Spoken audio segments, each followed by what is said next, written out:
As lockdown fatigue grips the nation, more and more medical doctors are questioning the wisdom of the entire thing.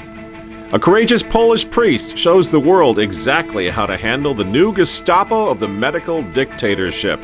Plus, my 3-minute message to President Donald Trump. All that and more tonight from the editor's desk.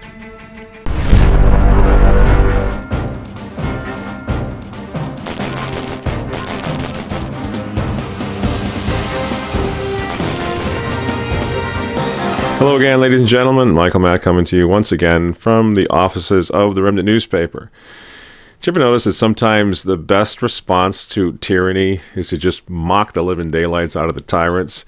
Yeah, I really don't understand why everybody isn't following the same rules right now. They're very clear, so let's take a minute and let's go over them again. First, you must not leave the house for any reason, unless of course you have a reason, and then you may leave the house. All stores are closed except those that are open, and all stores must close unless, of course, they need to stay open. This virus is deadly, but don't be afraid of it. It can only kill people who are vulnerable and also those who are not vulnerable. We should stay locked down until the virus stops infecting people. And it will only stop infecting people if enough of us get infected that we build immunity. So it is very important that we get infected and also do not get infected. That's enough of that, I guess. We could do the whole thing. I'd be fine with that. We'll put the link down below for those of you who haven't seen that yet. I think it really just nails it, because this is what, if any of you are watching Fox or CNN or whatever, I mean, pretty much you see this happening in reality every night. It's almost impossible to expand on this. It's gotten so ridiculous. And it really leaves you wondering, what in the world is the end game here? What are they all doing? Because no one's believing any of this. Everyone sees through it, most people anyway. I guess some of the folks wearing the coffee filters don't. I mean, maybe we can find that photo of Congress where the Democrats are all wearing the coffee filters and the Republicans aren't. They should have like pro-life, pro-choice insignia on these things. It seems like if you're pro-abortion, you're going to be wearing one of those things.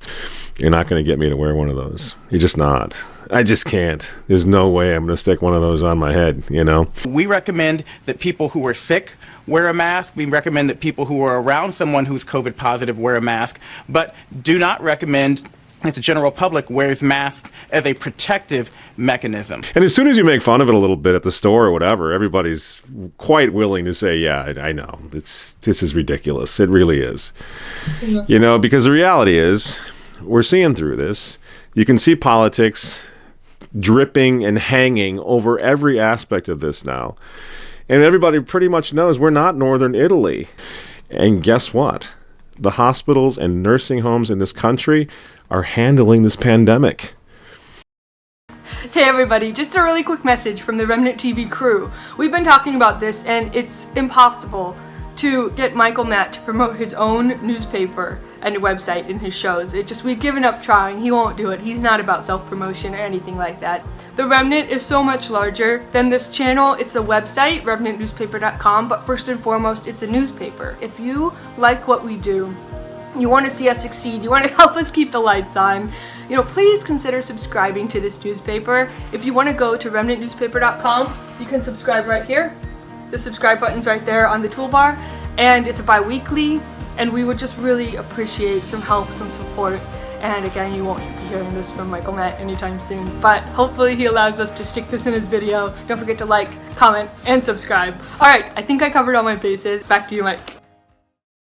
But now it's time to take care of the future of our country. We need to stop the massive economic toll that this ridiculous, overly politicized thing is taking on our children's future, our families, our entire way of life, And I can't go into all the details of this. I need to just kind of cut to the chase for this particular program, but please go to our website. Please watch previous videos. Please read Christopher Farrar, my good friend Christopher Farrar's entire series on this. We've been saying this. We've been trying to make these arguments for almost 2 months now since this thing started over at the Remnant. So I'm going to presume a little bit here. If you haven't seen and read that background material, please do. But there's so much more to all of this, and that's what we wanted to talk about a little bit here tonight. And we also wanted to talk about the other medical professionals who are suffering, and suffering a lot. As some of you may remember, my son Walter lost his leg in a terrible accident just a few months ago, back in January. But since his doctors and his particular condition are deemed non-essential, My son Walter was turned away from his specialist, the doctor in Pittsburgh, who was going to help him get back up and walking again with a prosthetic, you see? So now in Minnesota, we found someone who's going to help my son out, and he's practically doing it on a personal basis because he's just a heck of a nice guy. But in my son's orthopedic center here in Minnesota, they have laid off nearly 100 doctors, prostheticists, and specialists now. You know, and so those people, those doctors, some of these medical centers are out there begging the governor of Minnesota now. They're begging him, you know, to think about them, you know, to open the country up because they need to help their patients who are suffering. I have no idea what people are doing with their teeth. Do you know? What are the dentists doing? I mean, there's so many other areas where people are suffering. And as soon as you bring it up, you get this sanctimonious, well, haven't you seen the heroes on the front line doing all the great work? Yes, of course, we see them doing great work. But what about everybody else? Other illnesses, serious illnesses, are not taking a break right now. They've not gone on vacation. There are people suffering all over this country, and they need to be taken care of too. We need to think about what is going to happen to this country if we do any more damage to the healthcare system. And I'm not that much of a conspiracy guy, but I got to tell you, this is beginning to look like the intentional, not only the destruction of the economy, but an intentional destruction of the American healthcare system. Could it be so that if there is another peak, another wave of this virus, that America in that case is going to be completely underprepared for what has to happen to take care of people who might get the second wave of the COVID-19 problem? You see, it's beginning to look like that. I mean, they're destroying the medical system right now. The longer they go, the harder it's going to be to fix it. Who is responsible for this? Who's going to pay for this?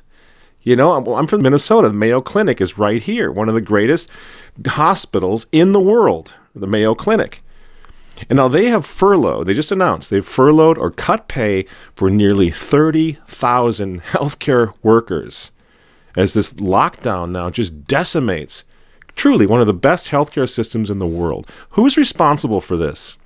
And why are we not allowed to ask questions? You know, even here at the Remnant, we're hearing from doctors and nurses all over the country every day who are infuriated by what's going on. They're trying to, sound the alarm if something's wrong. Empty beds everywhere, important surgeries postponed indefinitely, although abortions are still being performed all across the country. Of course, because that's essential. So says that dimwit governor up in Michigan. That's essential. And then, of course, the treatments such as hydroxychloroquine, maligned every night by Democrats and the morons over at CNN. And why is it being maligned? Well, it's because Donald Trump wants to do something about this problem other than just let Bill Gates, Dr. Vaccine, vaccinate all of us into oblivion. This has been totally and absolutely politicized, friends. Typically, you quarantine the sick. When someone has measles, you quarantine them. We've never seen where we quarantine the healthy. That means you have a 0.03 chance of dying from COVID-19 in the state of California. 19,410 out of 19 million people, which is a 0.1% chance of dying from COVID in the state of New York. Hospital systems overwhelmed, people dying, overwhelmed system from the flu. This happens from the flu. But we have people in hazmat suits checking my temperature as I walk through the doors.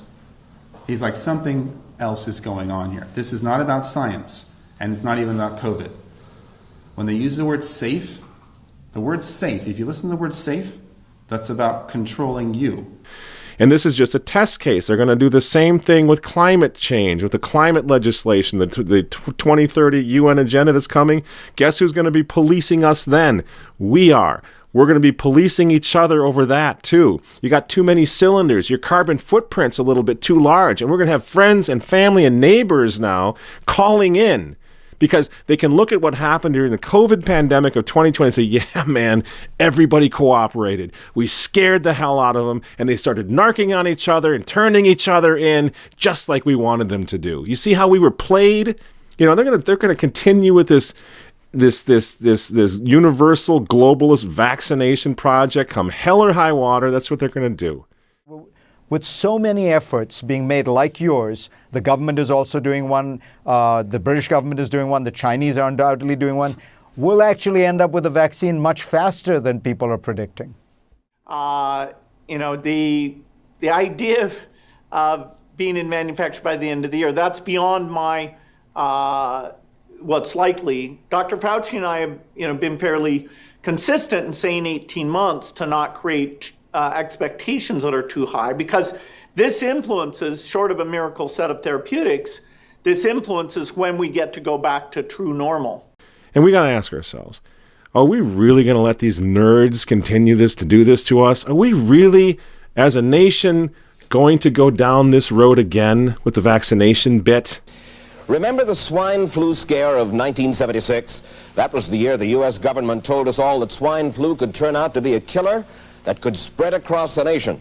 And Washington decided that every man, woman, and child in the nation should get a shot to prevent a nationwide outbreak, a pandemic. Well, 46 million of us obediently took the shot. And now 4,000 Americans are claiming damages from Uncle Sam amounting to $3.5 billion because of what happened when they took that shot. By far the greatest number of the claims, 2/3 of them, are for neurological damage or even death. And now they're going to do it again.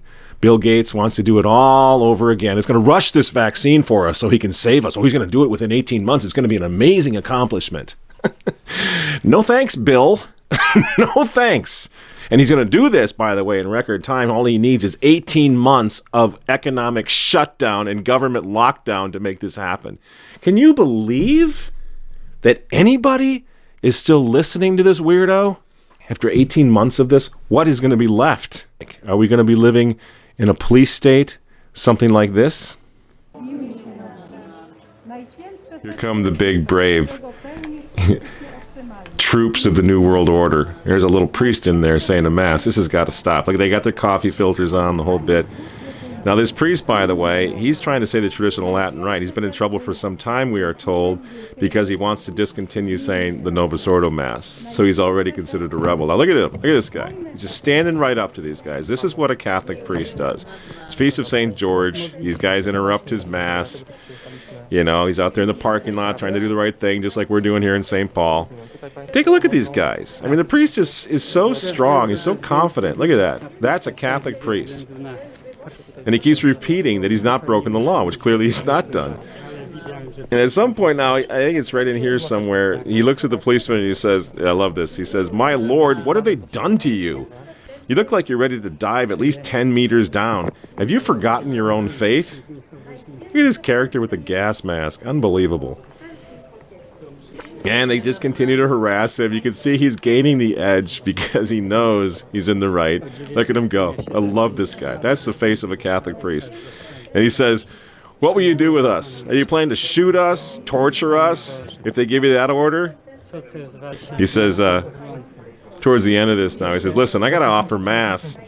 And he waves at the police away and he says, "Sir, Mass was supposed to start at 7 o'clock. You're on duty. So am I. Now go with God." Yeah, my favorite part is these big, courageous guys continue to breathe through their respirators. As the policeman walks by the altar, the priest says to them, "You're supposed to bow before the altar of God. You're all baptized. You should know better."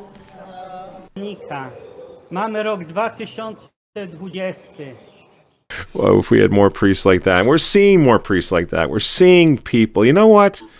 I'm really confident that this thing might have a big silver lining. I mean, right now you got people out in the streets having huge protests all over the place. I love these people. And it's almost like they're asymptomatic traditionalists in a way. You know, like they're fighting the same forces, the same malevolent forces that we always fought. I mean, it's basically they're standing there resisting the New World Order right down here in St. Paul, Minnesota. They don't realize it yet. But this thing is waking a lot of people up that there's something hugely wrong in this country and in the whole world right now. So who knows what might come out the other side of this, like this priest has just demonstrated. Stand up to them, you know. But if we don't stand up to them right now and resist, I'm afraid they're not going to be walking away intimidated in the future. They're going to arrest that priest. They're going to start arresting everybody who doesn't stand up. This, right now, is our opportunity. This is when we stand up and say, no, we're not going to do this. This will not happen again. And that's why I think it's so important that we don't let this opportunity fade. Everybody else is exploiting it. We need to too. It's exposing the Novosordal Church, because that became not the church of accompaniment, but the church of abandonment. And I think it's exposing this little nascent, ridiculous New World Order that these megalomaniacs, like guys like Soros, Sachs, and Gates, are trying to build. But we have to stand up and do something about it right now. We can't put up with this for another second. So Gates keeps talking about this. They got to get their vaccinations in there because they believe, and we'll do a show on this, but they believe, Gates says that if families are healthy, like in Africa, if they are vaccinated properly, that means they're going to be healthy and they're going to be happy. And then he says they're going to have fewer children. So the whole idea of vaccination is make them healthy, which of course means indoctrinate them, brainwash them, according to the Gates Foundation, the United Nations, and the Sustainable Development Rules, and then they will stop having children. That's what this is all about. It's all connected. So if you had 3 minutes, and I'm not saying that Donald Trump is watching Remnant TV and what I'm saying right now is going to influence him. I'm just saying, like, if you had a chance, what would you say to him? You'd have to first make it clear that we realize he's in a bind. I mean, the whole world was freaked out a couple of months ago by this invisible invader launched by the Chinese communists. It was an intimidating thing. People didn't know what this virus was. So I'm not blaming Trump. He's not a doctor. He's not a scientist. And he recruited the very best medical experts that money can buy, or at least so he thought. And he based the entire federal response on the expertise of guys like Fauci and Birx and the rest of them. He did everything he possibly could, in other words, to save American lives. And first thing I would say to Donald Trump is thank you. I mean, you really were, I could tell, we all could tell, your first concern was for the lives of the citizens of this country. And in the process, by the way, Donald Trump made this country more prepared for viruses and bioweapons than any other country in the world right now. And this is important, because I think these crazy people, the Gates and the Faucis and the Chinese and God knows who else, are going to be playing with viruses and bioweapons and doing this stuff a lot in the future. I don't know what's coming, but I think it's a very good thing that our country is prepared for whatever comes, because this isn't the end of this kind of thing. All of this is good. Trump did this. He brought in the ventilators. He brought in those. He brought in the testing. He's doing all this stuff in the hospitals, the hospital ships in record time. Did a great job. We're ready for whatever comes next. But here's the thing. At the end of the day, the virus just didn't deliver, and thank God for that. The experts turned out to be wrong. The initial models were woefully inaccurate. They predicted millions of cases of death, not of prevalence or incidence, but death. The death rate at this point from COVID is pretty much like any other terrible flu.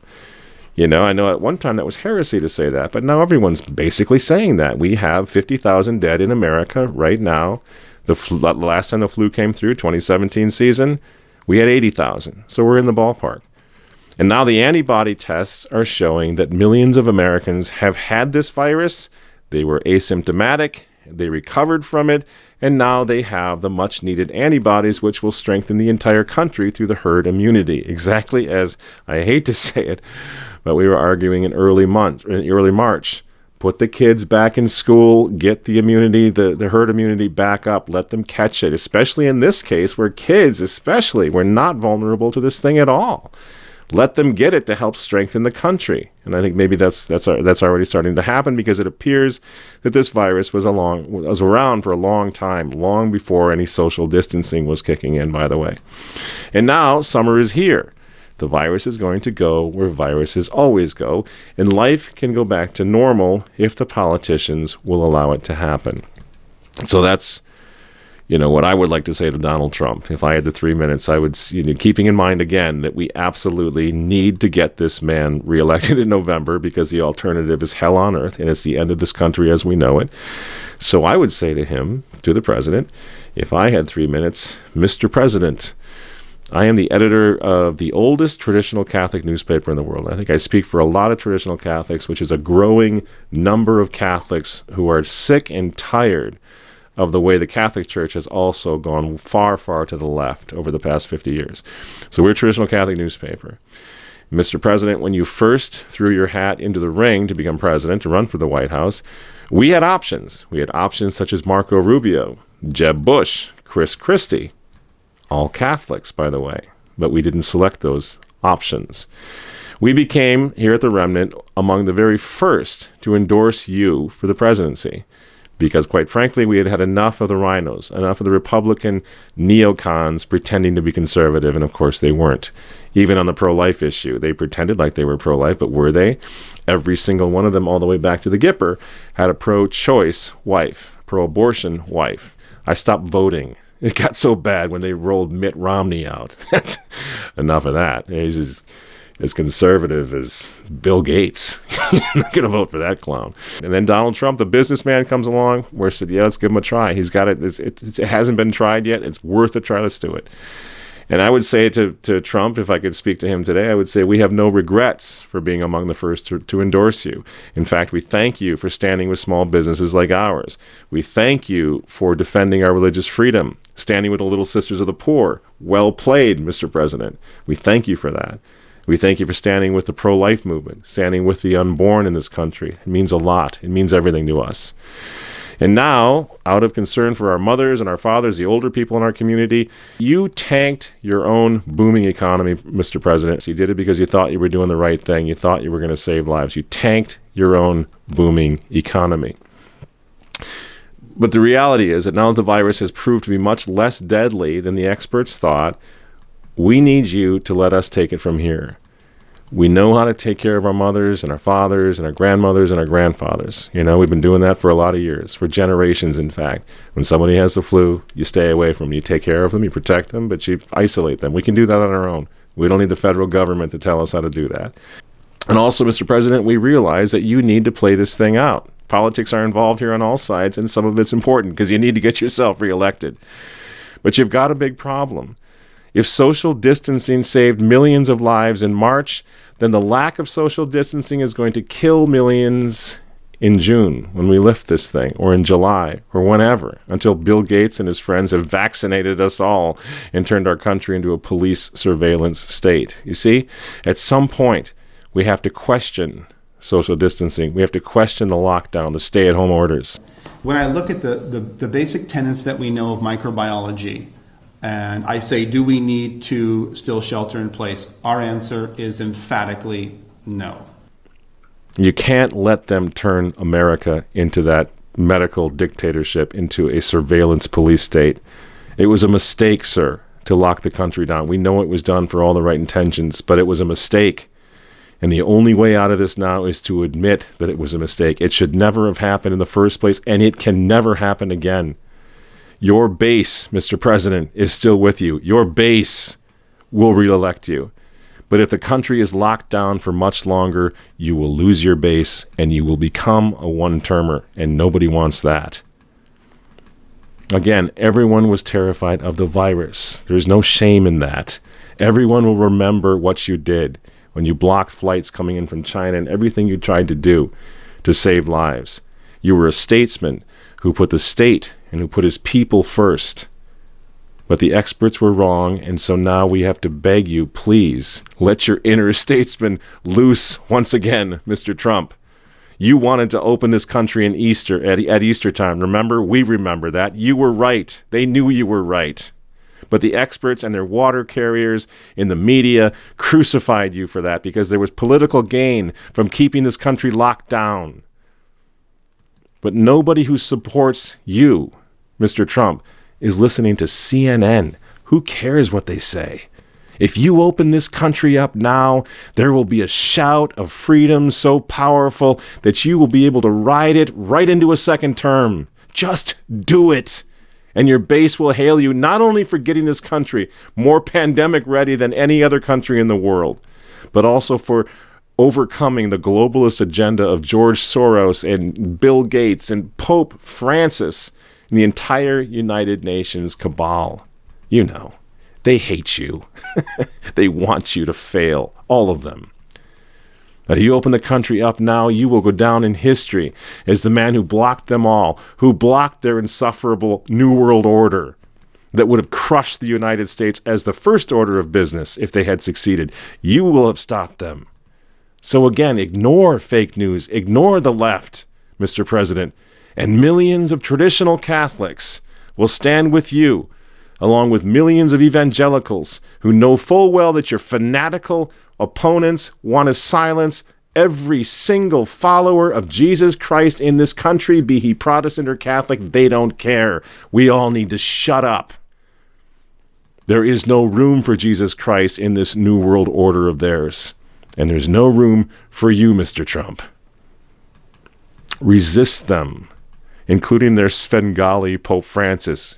Mr. President, I'll let you in on a little secret. Pope Francis is not on your side. He never will be.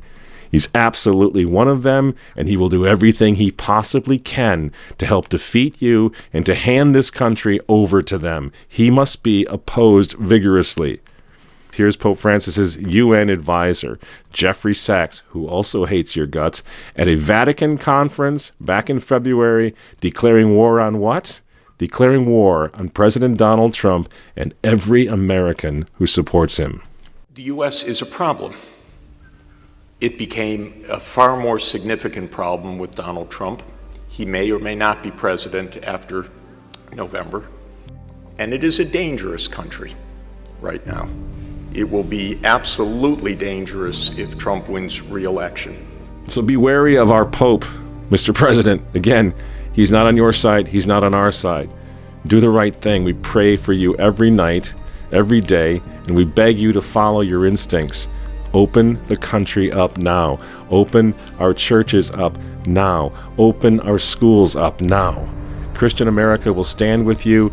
History will hail you as a hero, and God will bless and protect you for doing it. Mr. President, it's the only way out. Please, for God's sake, do it now. And that, friends, is what I would say to Donald Trump if I had his ear for 3 minutes. I'm Michael Matt from Remnant TV. God bless you all, and we'll see you next week.